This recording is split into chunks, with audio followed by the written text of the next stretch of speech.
নবীজি বললেন সৎকে। নবীজি বললেন তোমরা আমাকে দুটো জিনিসের গ্যারান্টি দেবে, দুটো জিনিসের গ্যারান্টি দাও। সাহাবীরা চুপ। পেছন থেকে একজন বললেন, হে নবী, আমরা যদি দুটো জিনিসের গ্যারান্টি দিই, বিনিময়ে আপনি আমাদের কিছুর গ্যারান্টি দেবেন? নবীজি বললেন, হ্যাঁ। তোমরা যদি দুটো জিনিসের গ্যারান্টি দাও, আমি তোমাদের এই জান্নাতের গ্যারান্টি দিয়ে দেবো। সাহাবীরা বললেন, বলুন। এক নাম্বার নবী বললেন, দুই ঠোঁটের মাঝখানে এই জিভের গ্যারান্টি দাও। হারাম খাবার খাওয়া থেকে জিভটাকে ঠিক করো, বাজে ভাষা বলা থেকে জিভটাকে ঠিক করো, পরনিন্দা পরচর্চা করা থেকে জিভটাকে ঠিক করো। এক নাম্বার। আর দু নাম্বারটা কি? দুই রানের বীজখানে লজ্জাস্থানের গ্যারান্টি দাও। দুই ঠোঁটের মাঝখানে দুই রানের বীজখানে, এই দুটো জিনিসের গ্যারান্টি তোমরা আমাকে দাও, আমি মুহাম্মদ সাল্লাল্লাহু আলাইহি ওয়াসাল্লাম তোমাদের জান্নাতের গ্যারান্টি দিয়ে দেবো। যান বাড়ি চলে যান। গিয়ে দেখবে হয় চাচার নিচে খারাপ, নয় চাচার উপর খারাপ। আমি বলি দি Messenger of Allah, the messenger of Allah, peace be upon him, said, the best among you those with good manner. নবী বলেন তোমাদের মধ্যে উত্তম ব্যক্তি ওই লোকটা যার ক্যারেক্টার চরিত্র ভালো, ওই লোকটা হলো উত্তম ব্যক্তি। একজন উকিল, ব্যারিস্টার, মাস্টার, ডাক্তার, মোল্লা, মনি সাহেব, পীর সাহেব, দরবেশ সাহেব, আমির সাহেব, মুফতি সাহেবের যদি চরিত্র খারাপ হয়, একজন টোটোওয়ালার চরিত্র যদি ভালো হয়, টোটোওয়ালাটাই হলো আল্লাহর কাছে প্রিয় ব্যক্তি।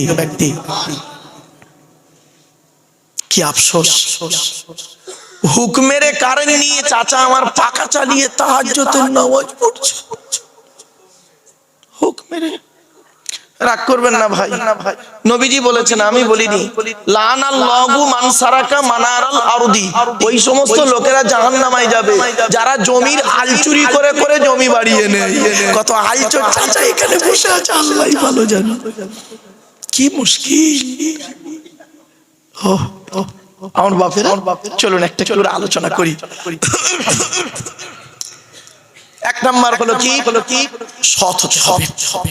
আপনাকে, আমাকে, সকলকে সৎ হতে হবে। এই জন্য বলা হয়েছে many loss is something lost, health loss is nothing lost, but character loss is everything lost. মানুষের যদি টাকা চলে যায়, ইনকাম করলে টাকাটা আবার ফিরে আসবে। মানুষের যদি শরীর চলে যায়, ভালো মন্দ খেলে শরীরটাও ফিরে আসবে। কিন্তু বন্ধু, মানুষের যদি চরিত্র চলে যায়, চরিত্র কিন্তু আর ফিরে আসবে না। এই জন্যই নবী বলেছিলেন দুই ঠোঁটের মাঝখানে দুই রানের বীজখানে। কথাটি মাথায় রাখুন। চলো না কি যাই। দুই নাম্বার, জলসা কমিটি হতে গেলে হালাল খাবার খেতে হবে। শুধু জলসা কমিটি একা হালাল খাবে? বক্তা, শ্রোতা, কমিটি সকলকে হালাল খেতে হবে। চলুন একটা বাস্তব কথা আপনাদের বলছে, শুনলে চমকে যাবেন। এই 2025 সালের ঘটনা। বোম্বাইতে গিয়েছিলাম জলসা করতে। তা কলেজের প্রফেসর, হিন্দু ব্রাহ্মণ ঘরের ছেলে, ব্রাহ্মণ ঘরের সন্তান, উনি একজন হিন্দু মানুষ, কলেজের প্রফেসর। আমাকে বলছেন, স্যার আমি আপনার বক্তব্য খুব শুনি ইউটিউবে, আমি এবং আমার স্ত্রী দুজনেই শুনি। আমি বললাম থ্যাংক ইউ। আপনার বাড়ি কোথায়? বলছে আমার বাড়ি কলকাতায়, আমি কর্মসূত্রে মহারাষ্ট্রে আছি। বলছে আমি একটা প্রশ্নের উত্তর জানতে এসেছি আপনার কাছে। কি? বলছে স্যার আমি কোরআন পড়লাম। Thank you. বলছে কোরআনে লেখা আছে দেখলাম শূকরের গোশত খাওয়া হারাম, শূকরের মাংস ভক্ষণ করা হারাম, মদ খাওয়া হারাম, সুদ খাওয়া হারাম, ব্যভিচার করা হারাম। কাদের জন্য হারাম স্যার? যারা আল্লাহকে বিশ্বাস করে, নবীকে বিশ্বাস করে, তাদের জন্য তো হারাম। আমি তো আল্লাহকে বিশ্বাস করি না, নবীকে বিশ্বাস করি না, তাহলে আমি যদি সুদ খাই, মদ খাই, শূকরের মাংস যদি ভক্ষণ করি, ব্যভিচার যদি করি, কেন আল্লাহ আমাকে কিয়ামতের মাঠে শাস্তি দেবে? আমাকে তো হালাল খেতে বলিনি।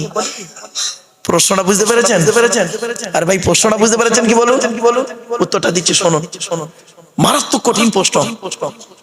আল্লাহ কেন আমাকে শাস্তি দেবেন? আমি তো কোরআন পড়ে দেখলাম, কোরআনে লেখা আছে ইয়া আইয়ুহাল্লাযীনা আমানু, এর মানে তো হচ্ছে হে ঈমানদার বান্দাগণ। আমি তো ঈমানদার নই।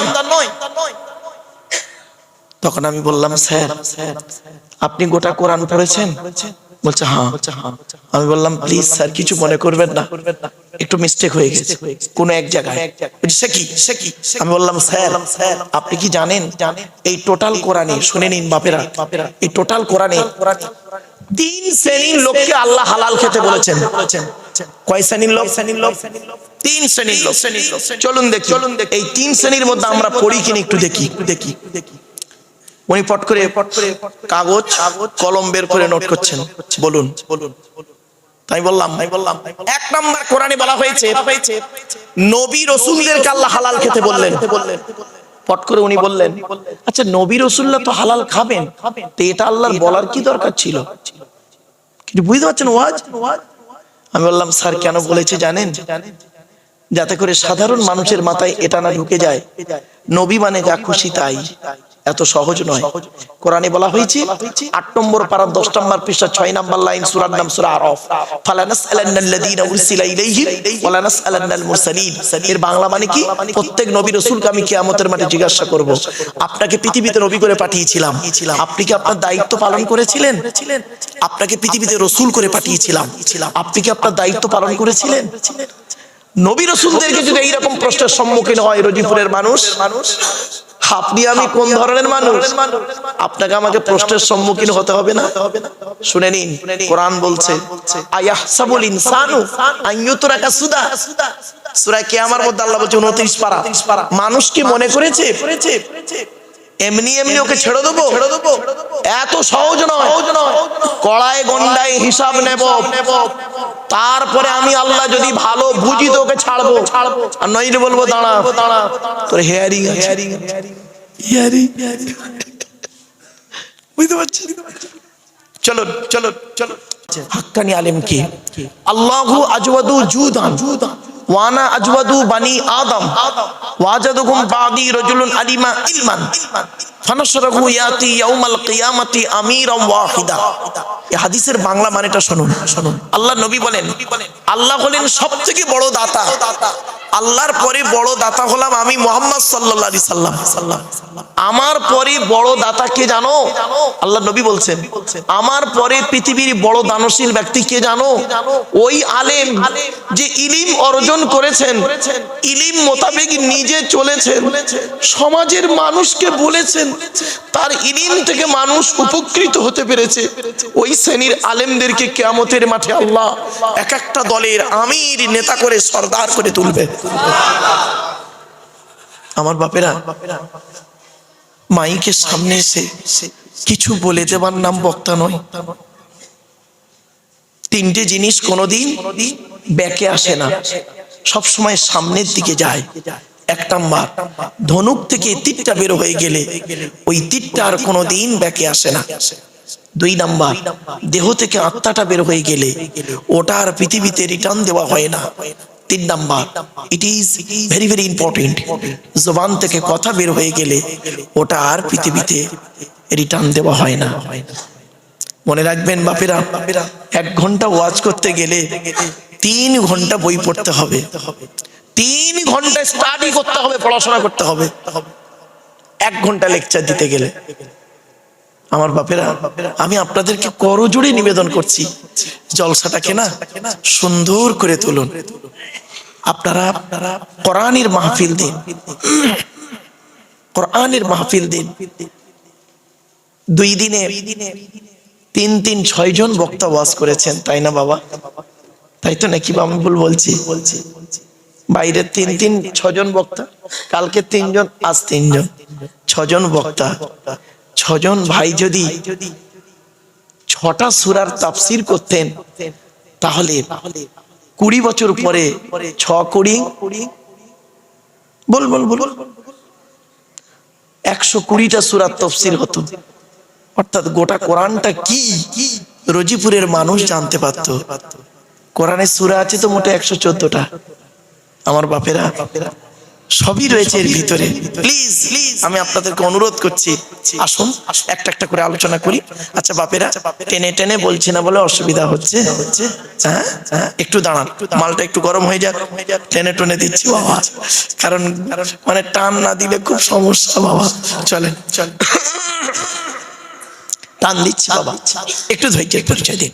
চলো, তাহলে 1 নাম্বার কি বললাম? বক্তা। 2 নাম্বার কমিটি। জলসা কমিটি আলাদা, মসজিদ কমিটি আলাদা। জলসা কমিটি হতে গেলে বাপ, হাতে ধরে বলে যাচ্ছি, কমসে কম 3টে গুণ থাকা দরকার। শুধু জলসা কমিটি থাকবে না, বক্তা, শ্রোতা, কমিটি 3 জনের থাকতে হবে। কি কি? 1 নাম্বার সৎ হতে হবে। কি বললাম বাবা? আচ্ছা, সৎ কোন লোকটাকে বলে? গালে দাড়ি রাখলে, মাথায় টুপি দিলে, 5 ওয়াক্ত নামাজ পড়লে, রমজান মাসে রোজা রাখলে, আর মোসাফা করলে, হাতটা একটু নরম মতো হলে। আরে বোকা লোক, যার বয়স 90 বছর, এমনিতেই চামড়া গুটিয়ে হাত নরম হয়ে যায়। ঠিক না? ঠিক রাগ করবেন না, চলুন চলুন।